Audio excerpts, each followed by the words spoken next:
Selamat datang di channel Catur Unggas. Apabila kalian nonton video ini, jangan lupa subscribe karena subscribe itu gratis, guys. Selamat menonton. Thanks for you.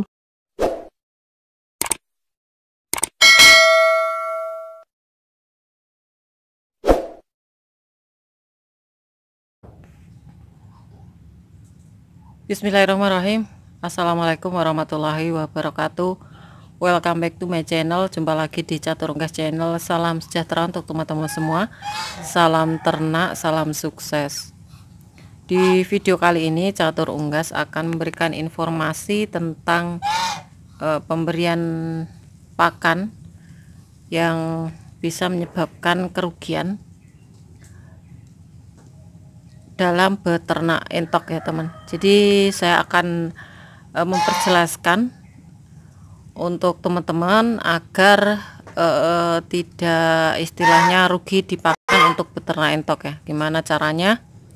Jadi langsung saja, jangan di skip, ikuti terus di Catur Unggas channel.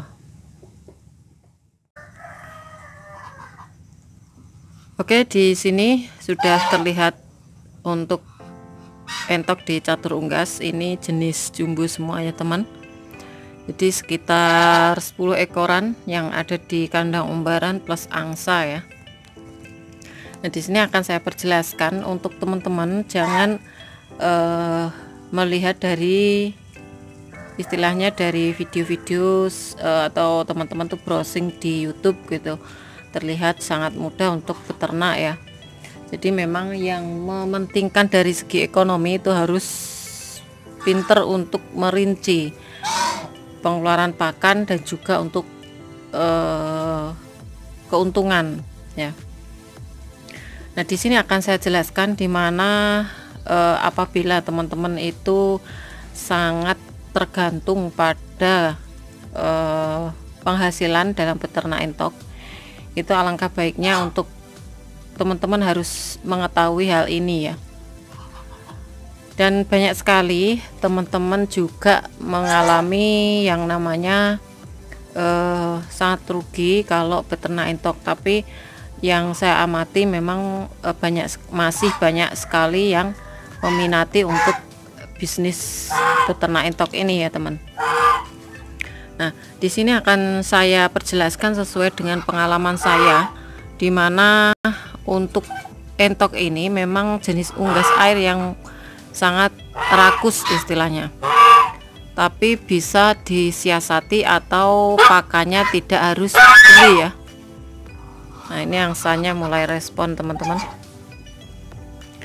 Dan untuk angsa ini juga seperti entok, pakannya banyak ya, pakannya banyak, tapi untuk angsa ini yang lebih suka itu malah hijauan. Jadi kelebihannya itu ya. Nah, kalau teman-teman budidayakan untuk entok ini sebagai penghasilan, harus merinci untuk kalkulasi pengeluaran pakan ya teman-teman. Jadi pakannya tuh berapa dirinci, seperti saya kemarin waktu pembesaran 50 ekor itu untung dari segi yang dimana menurut saya kalau dibandingkan sama populasinya dengan bebek ataupun ayam itu sebenarnya lebih lumayan ke entok ya.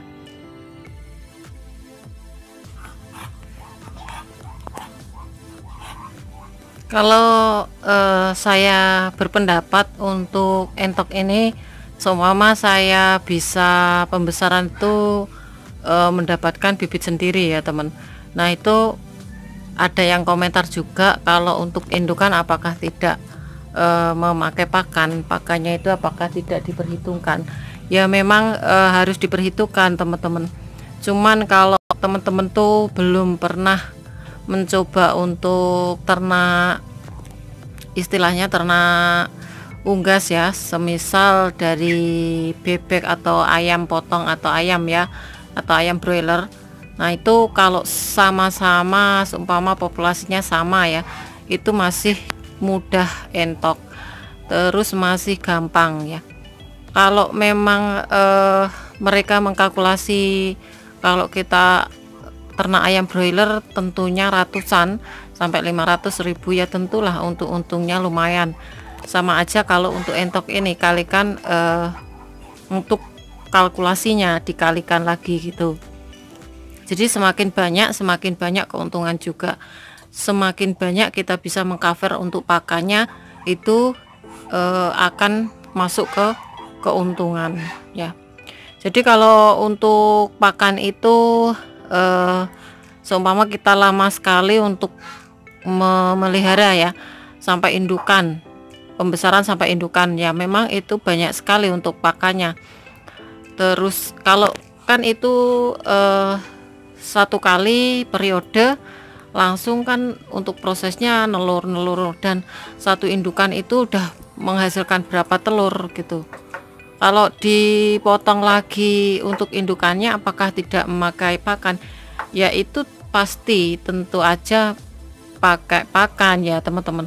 Tapi keuntungannya itu nanti kalau dia satu indukan itu bisa bertelur seumpama dalam jangka waktu ya sekitar 5 tahun mungkin ya. Nah itu kan untuk sirkulasinya 37 hari tambah 2 minggu. Nah itu kan tinggal kita metik untuk hasilnya gitu. Nah kalau kita mau mencetak bibit indukan lagi, baru kita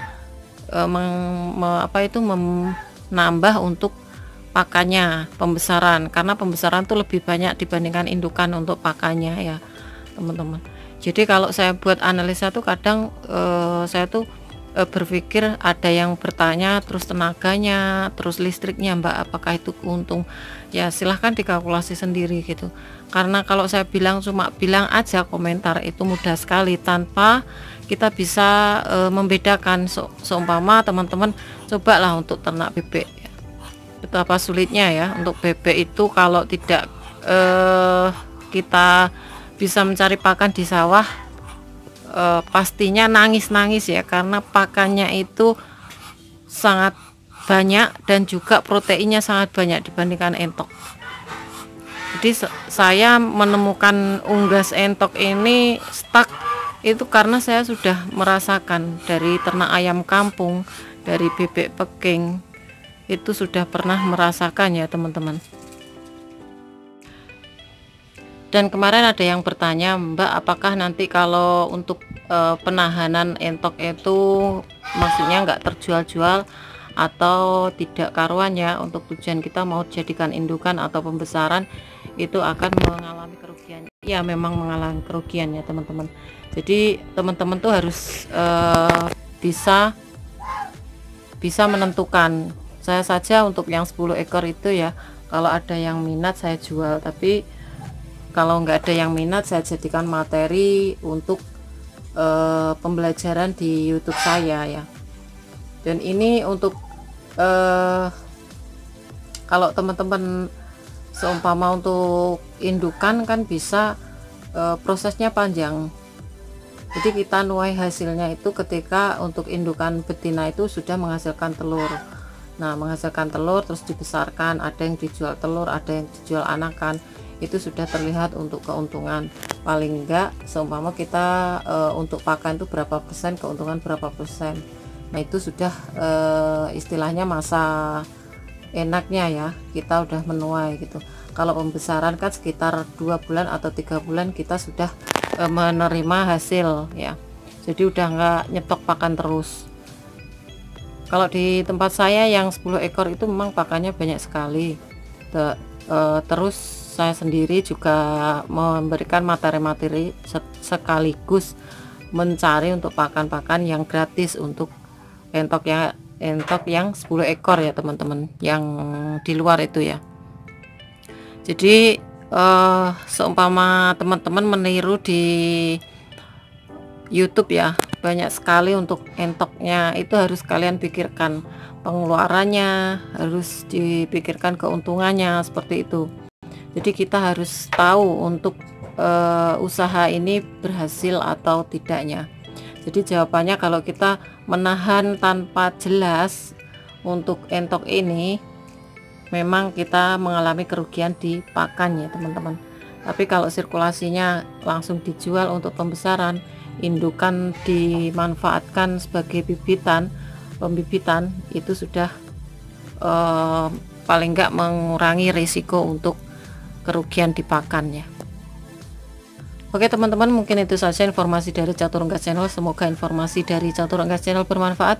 Jangan lupa subscribe, karena subscribe kalian adalah satu partisipasi untuk mendukung para pecinta unggas seperti Catur Unggas Channel. Like apabila kalian suka dengan video ini, tombol lonceng untuk aktifasi video terbaru dari Catur Unggas Channel, dan share ke teman-teman yang lain agar informasi dari Catur Unggas Channel tidak hanya sampai di kalian saja. Dan untuk pembelian entok jumbo bisa DM di Instagram Catur Unggas. Pembelian telur fertil juga bisa, telur fertil entok jumbo bisa DM di Instagram Catur Unggas. Semoga kita semua diberikan kesehatan, keselamatan, panjang umur, kelancaran rezeki, serta perlindungan dari Allah Subhanahu wa Ta'ala.